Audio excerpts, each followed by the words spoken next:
Урматтуу замандаштар, биздин маектешибиз өмүр бою Көксай орто мектебинде орус тил жана адабияты сабагынан берген эжебиз Кеңеш эже. Кеңеш эже, сиз Чикем менен 2 ирет жолуктум дейсиңиз. Ошол качан жолуктуңуз эле, ошону айтып берсеңиз. 1974 жылы Авструм менен Чыңгыз Төрөкболович Айтматовдун үйүнө конокко бардык. Как раз ошондо Ташкентте кинофестиваль болуп, ошол жактан келген экен агай. Анан кийин ошол жерде таанышып, маектешип. Кайсы жерде эле ошондо? Үй тиги чоң арыктагы үйүндөбү? Жок, шаардын ичинде. Шаардын ичинде, этажкада. Этажкада. Дзержинскийде. Анан кийин эртесинде ал киши бизге шофёрун Волга машинесин жиберип, анан неде кабыл алды, ак үйдө.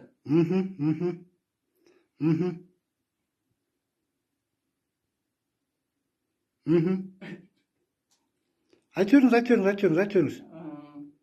Анан ал жерде биз өзүбүздүн баягы личный барган маселебизди айтып, ошол менен кайттык. Андан кийин тиги кайненеси кайтыш болгондо Батага бардык. Батага барып, тиги ошол абысыным, кайнагам баарыбыз бир топ ушул Көксайдан барып, бата кылып, анда Керез эже Темир деген иниси бар болчу. Кайниси? Тиги Керез эженин иниси. Анан ошолорго көз көрсөтүп, анан көңүл айтып, Куран окутуп кайтканбыз. Кайнарда Танабайдын эмнеси жашайт деп айтып жатат элесиз? Танабайдын? Кайнарда бир каарман кызы жашайт деп. Анан эми бул Чыңгыз Айтматовичтин бүт чыгармаларын биз окуп, анан өзүбүз тилчи мугалим болгондуктан бүт чыгармасын окудук. Анан эми көп чыгармасына каармандардын прототиби өзүбүздүн тегерек чекебиздер жашаган кишилер экен.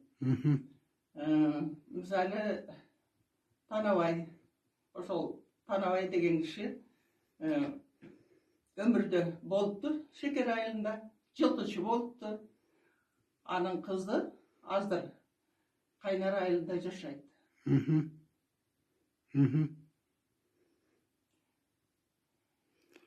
Кыздын аты ким? Унутуп калдыңыз,